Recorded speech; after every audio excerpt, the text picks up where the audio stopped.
All right, welcome everybody to another edition about Spotlight on Addiction and Recovery. And this is brought to you by Addiction Training Center and Archstone Recovery. And speaking of Archstone Recovery, we've got my good friend Russell Levine from Archstone. Archstone Behavioral Health in Lantana, Florida. Okay, I keep saying Archstone Recovery because that's the email. Correct. Or that's the website. That's the website. ArchstoneRecovery.com. The technical word is Archstone Behavioral Health. Behavioral Health. Because we are, not that we're more than recovery, but we're encompassing. We encompass a little more than recovery with mental health also. Okay, all right. Which is also recovery. Well, yeah, I mean, recovery is... You know, when we talk about that, as long as you brought it up, I mean, when we're dealing with addictions, I'd say 9 times out of 10, there's some other mental health component going on, whether it's simply anxiety or depression or something, right? Well, when I first came to the rooms, when I first got to AA, the first meeting I went to was depression in the alcoholic. And I was like, but I'm not depressed. And somebody said, well, you've been drinking a depressant for 40 years, but you're not depressed. You're okay. And I was like, oh yeah, look at that. Yeah, you know, that's a funny point because a lot of people are like, oh, it gives me a boost, it's a depressant. Yes. It actually suppresses who you are. Yeah, your nervous system and your respiratory system and who you are. Okay, so let's talk about that. All right. So this is great. So when I first got I like it when he gets excited. Yeah, this is really good. Well, because I didn't know who I was. Okay. You know, my life was fine. I was having a great time. I was successful. But all of a sudden now I'm sober, and now what? And everything I did before, I can't do. Right. Because the road narrows as you get sober, and I can't. It's tough to break the law when you're sober. It's probably not a great idea. You can't be a sober horse thief. It just doesn't work. It's not as much fun. No, it just isn't. And so God kept giving me opportunities to do things. And of course, I didn't realize this when I first got sober, but my thoughts and beliefs have matured over the years. And God would give me little balls and say, "Here, Russ, here's this," and I'd be drunk, I'd be stoned. It would hit off my head, fall on the floor. Someone would pick it up, and they're like, "Wow, how'd they get to be a lawyer? They were sitting at the bar a week ago. Oh no, that was 6 years." And I was like, "Oh yeah, I guess it was 6 years." Wow. What do you know? So suddenly I'm sober, and I had no idea I'm an artist. I had no idea I'm a photographer. I'm a gallery level photographer and a teacher. But I've had that in me the whole time. But for 45 years I didn't know about it until the light dawned on me. I got sober and my talent shone. So I didn't know God wants you to make money. Your higher power wants you to make money, wants you to be successful. And it's begging for you to be independent. But the trick is he doesn't tell you what that is, what your talent is. God gives you a talent. Right. And mine happened to be photography. Among other things, I'm very talented. Yeah. just that. Humble. Yeah. Humble, good. Humble. Good. Yeah. And so I was a really good photographer, and I can teach photography. I was a really successful photography teacher where my students are in galleries. And wow. And so it was amazing. And I was like, wow, I never knew that. And then it's like, I wonder what else. Let's get involved in substance abuse and treatment. And help people, and I'm darn good at that too. I'm pretty good at that also. Well, I guess the question about why you do what you do is answered already. I mean, this is a part of who you are. Helping other people has become a part of what you do. Absolutely, it helps me selfishly every time But working in a treatment center is obviously different than being in recovery. It's you got to separate a little bit. So I don't consider when I go to meetings with clients, I don't consider that me going to a meeting. That's just I'm there for the clients, even though it's really not part of my work right now. I still love going to meetings with clients, but more importantly, I love going with myself. But I love seeing the glow on people. I love seeing the click when they get it, and it's I love helping people because it makes me feel good about myself. It's that holy cow moment that people have, right? It's amazing. It's amazing when you see that light come on. Yeah, and at Archstone, it's great when you can see that. Granted, it's only 45 days.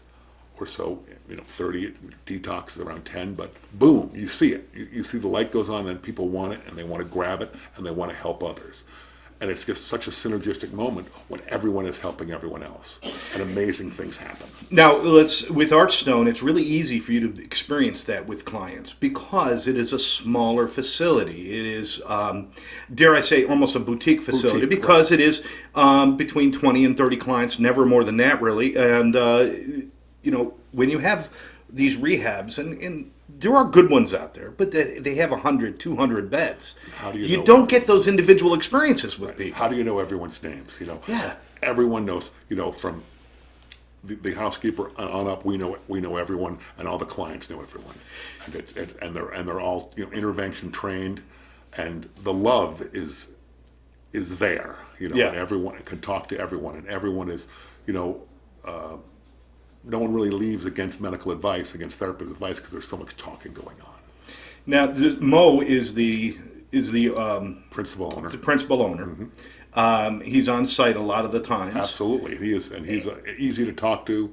Well, the funny thing is that we would go over and have meetings with Mo to talk to him, and because we're working luck. with him.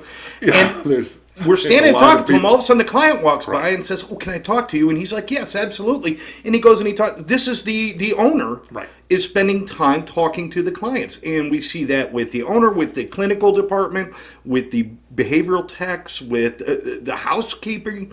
Everybody is on the same page as far as we're here for one reason: help the client. Help the client, and by doing that, the clients help us. It's the the classic circle of life.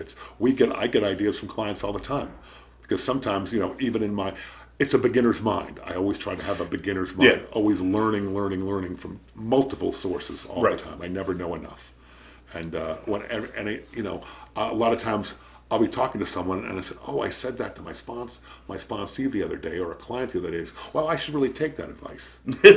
Since I'm giving it and it's good advice, I should, maybe I should work for me." Well, we teach best what we most need to learn, Yeah. right? I mean, it's really easy for me to teach somebody how to do something and then following through myself. Now, you wear your recovery right out on your sleeve. I'm an open book. And I appreciate that. I do the same thing. I always say to people, I was never ashamed of throwing up in the street or being a fool in public. Why would I be ashamed of not doing that? So I'm very happy. And again, those hidden things come out. My love of music and my passion for my family and everything else has just come forward in my recovery, which is incredible. And don't be afraid of your successes. Don't be afraid of your abundance. A lot of times we're like, "Oh no, all of a sudden I'm doing well." Good. Yeah. It's good to do well. You don't have to make an excuse for you're doing well. And it's not even that, a lot of people say, "Well, I got a fear of success." It's not a fear of success. It's unfortunately we've created such a comfort zone in failure that it's just uncomfortable. It's not a fear, it's an uncomfortability. But if you do it and you stick with it, you'll become comfortable with that success. So keep going. It's very easy to be irresponsible. And it's so hard to be responsible and sober. And as I used to always, tell my sponsor, I used to go to him, "Where's my Porsche?" Which And he goes, "What do you mean, where's your Porsche?" He goes, "Well," I go, I don't drink $200 a night anymore. I don't spend $300 a night on Coke. I don't do this. I don't do that." So in my head, I'm going, $500 a day. And then I see these things in the paper. Lease a Porsche, $500. Now, it's a little more trickier than that. Yeah. But I kept going, "Well, where's my Porsche?" And so Jimmy, my sponsor, would go, "Well, let's see." He goes, "You paying rent?" I go, "Yeah." "Paying cable?" "Yep." "Buying food for your kids?" "Yep." "You're providing for others?" "Yep." "You're not sending your phone bill to the electric bill, the phone bill?" "Nope." He goes, "There's your Porsche." Yeah. And a lot of times you say, "Wow, I used to live under a $300 million, bridge." But Imagine my surprise when I realized not all bills come on pink paper. yeah. And so, if you just take care of stuff, right? So that's where my Porsche went, and I'm so Okay. happy. And frankly, I couldn't fit in a Porsche. So there's That's- that. There's You always had to that. get the convertible. You're a big guy. Well, let's, certainly we want people to check it out. And again, archstonerecovery.com. You can go to the website. The phone number's on the screen if you want to give them a call. But one of the things I wanted to talk to you about today is we're in a very strange world right now.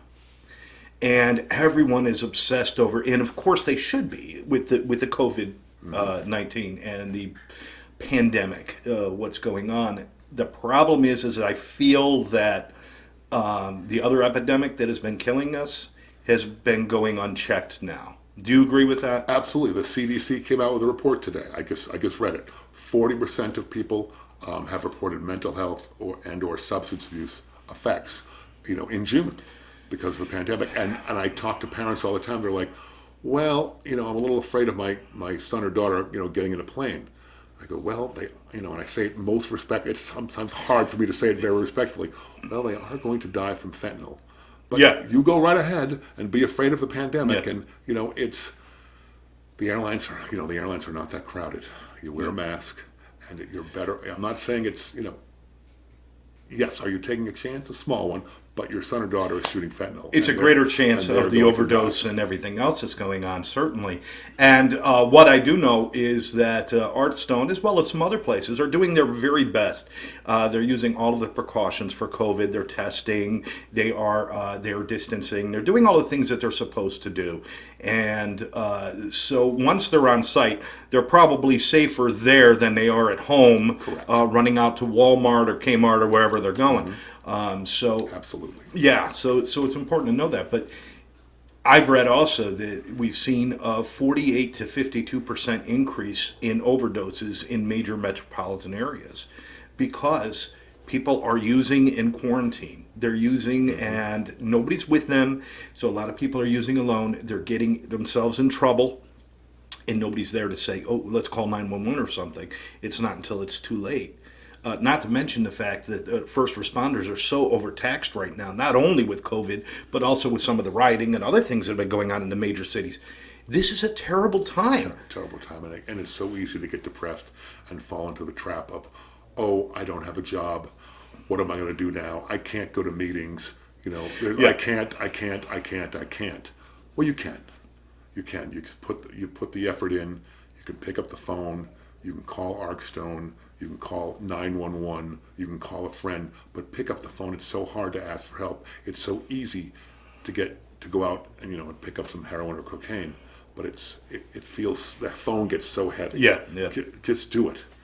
And please call Archstone. We are there to help you 24/7. Call me at 3:00 in the morning.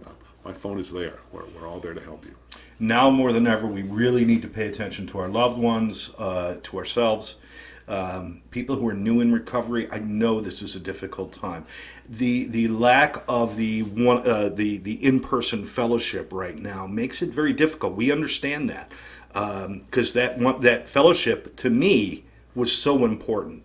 When we first got sober, we were on our motorcycles, we were taking trips, we were always together, and now it's different. There's a lot more reliance on the phone and on online meetings and things like that. This will pass. Yes, sir. Thank you. This will pass, but a fatal overdose will not pass. That's done. So don't go backwards. I mean, it's so hard. Yeah, the fellowship is so important. Can you imagine drinking at a bar in a Zoom meeting?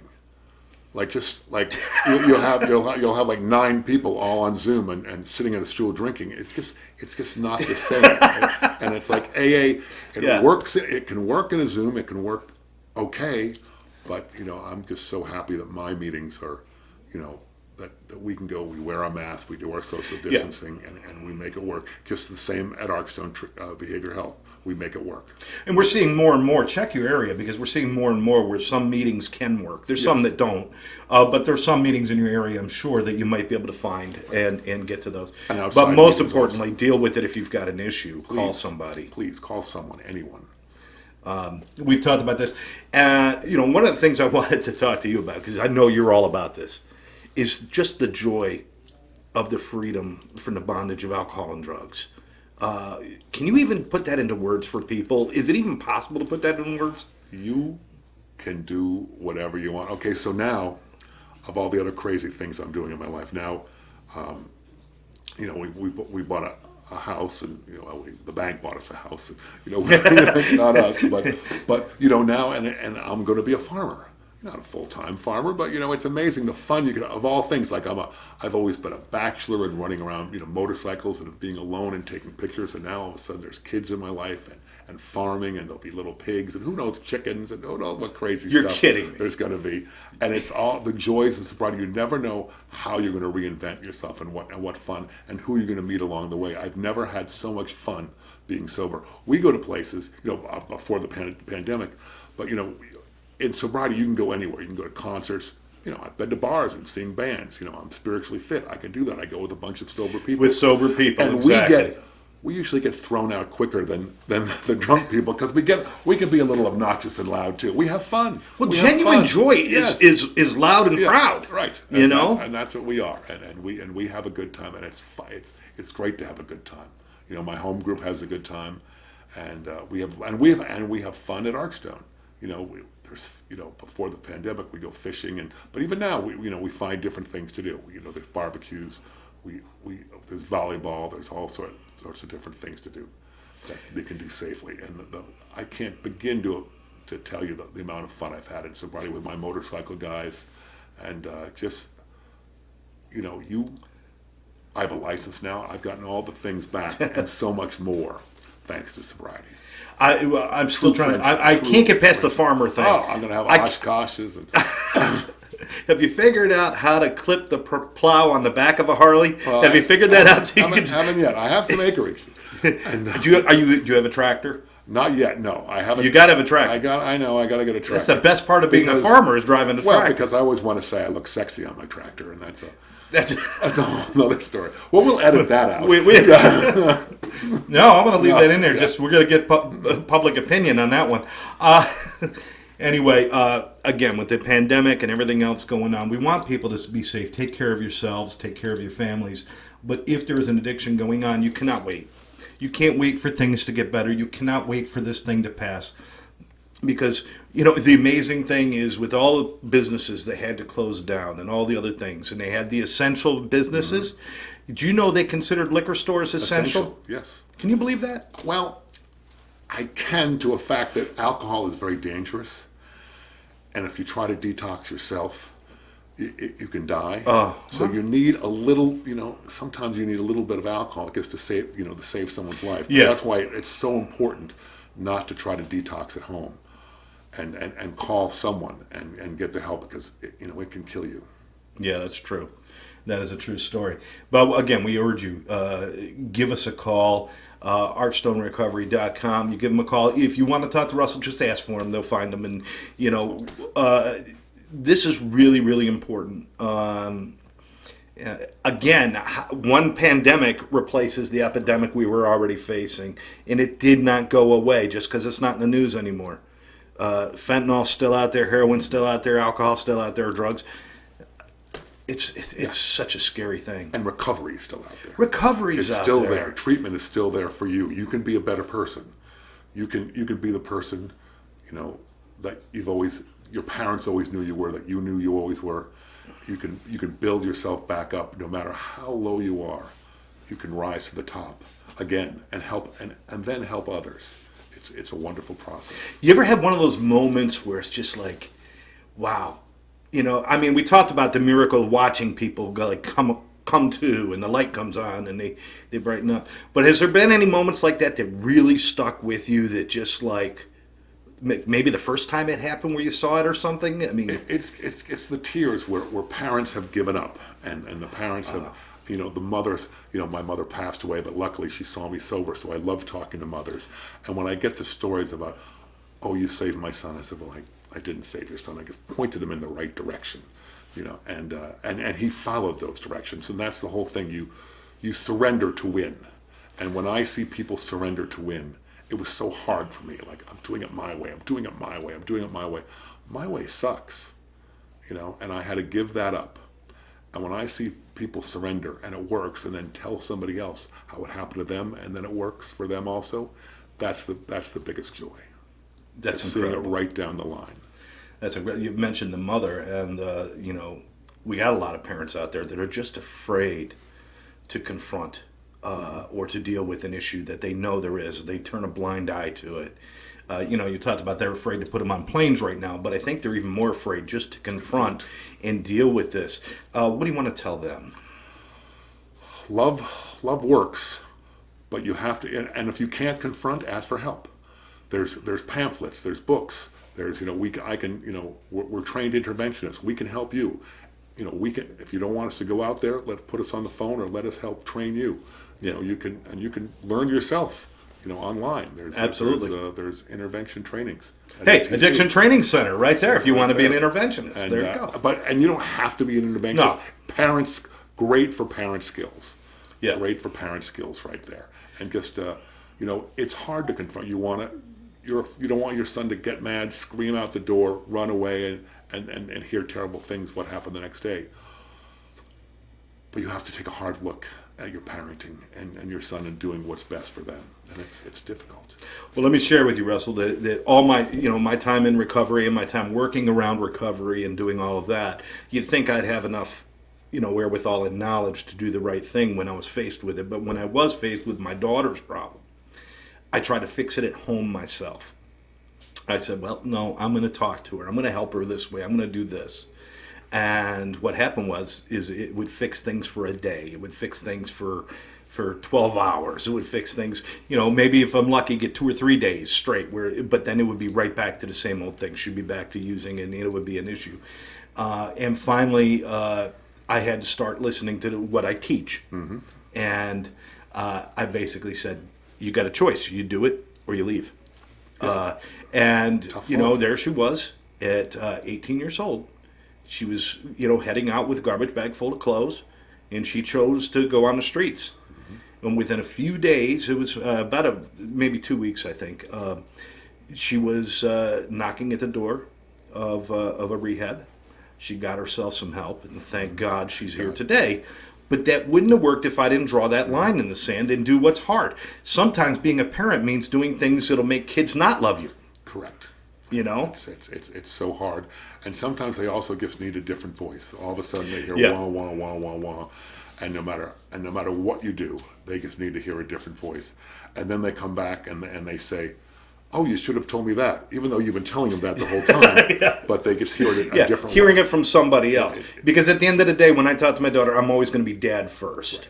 So that means I step aside. And thank God my business partner was able to step in when my daughter was ready and take the reins. And I just backed up and I says, I'm here for the recovery of you, but your journey's yours.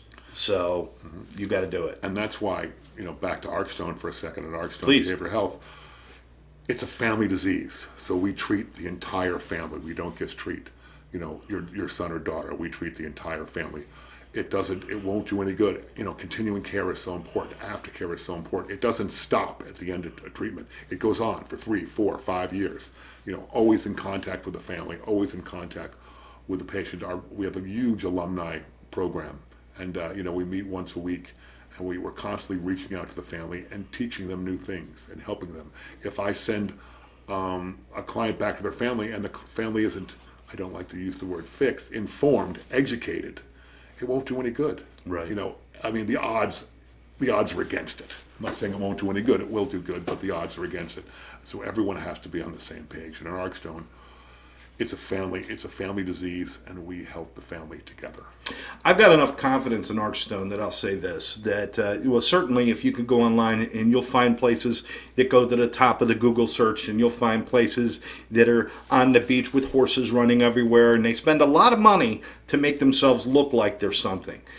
But it's not always the case of what they really do. So what I want people to do is, if you're considering treatment for yourself or for a loved one, call Archstone.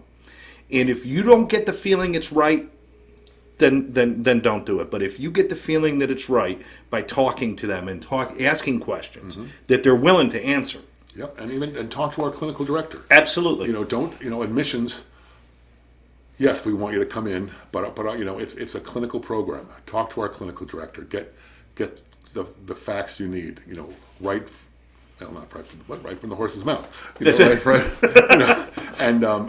And you'll know our program exactly right from our clinical director. I can say exactly what our program is, love to talk about it, but for parents it's also nice to hear it right from the clinical director, not just from admissions or a marketer. And if you're not feeling it, then you're not. Right. But I have enough confidence that I know that every person I've met at Archstone, and I've met nearly all of them, yes, you have. Except for the overnight shift, because I don't go out at night. I'm old. But every person I met there cares about the clients. Without question, unequivocally, they are the most important thing. That's what drives Archstone. And if you don't have that same feeling when you call, then there's 100 other places you can call. But call and find out. And whether you choose Archstone or go somewhere else, make sure you're talking to the people who are running the program and make sure it feels right for you. Right? Absolutely. And the most important thing is call. It's so ask for help. Yeah. And especially in this time of pandemic, please ask for help, because when there's hope, there's breath. Whereas when there's breath, there's hope. I always get When there's breath, there's hope. When there's breath, there's hope. Yes. No, there's breath, when you're there's underwater, hope. you're hoping for hope, breath. yeah. But when you have breath, there's always hope. There's always that one point in this where I go, oh, I've done it backwards again. Well, you've only been better for how long? Well, that's on a different note that no one knows about. Okay. That no one knows that actually I talk backwards. It's what I've done, like Archstone backwards. It's a Natsara. And Scott is talks. And it's just something I've done all this life, so sometimes I think backwards. You were a lonely child. Yes, I was a lonely was child. making up games. Something making up games and driving my parents crazy. Yeah, well, And, I would have learned that too, but I was interested in, girls. But dating and... Well, no. I was 8, so you could take any word and do it any backwards? word and do it back. Recovery. You're rockaver. Wow. Recovery. You're rockaver, yeah. Alcoholic. Local. Oh, alcohol's local. Alcoholic is colloquial. Wow. This is pretty easy. I'll tell you what. You want to have some fun? After you call Archstone, get on the phone with Russell and give him some hard words to say backwards and see how he does. I was on a radio station in Boston, WBCN, 104.1. They're not there anymore, but it was a great fun part of my life, talking backwards at the station. And You were actually on the air? yeah, I was Captain Backwards. You got a great voice for radio. Of course, I used to do WSNJ, so those WSNJ. Exactly. Exactly. We'll have to start our own radio show sometime. And here we are. Anyway, I want to thank everybody for watching Spotlight on Addiction and Recovery. Again, I'm Scott Jones with Addiction Training Center. Russell Levine with Archstone Behavioral Health, and ATC and Archstone both bring this to you. We'll have many more shows, and we certainly, if you have any questions, call Archstone and get them answered. The questions you don't ask are the ones that are going to come up and bite you in the butt. I don't know any clearer way to say that, right? Absolutely. It's just ask for help, and there's no wrong way to ask for help. We will guide you through the process and find you the help you need. There we go. We'll catch you next time, right here on Spotlight and Addiction.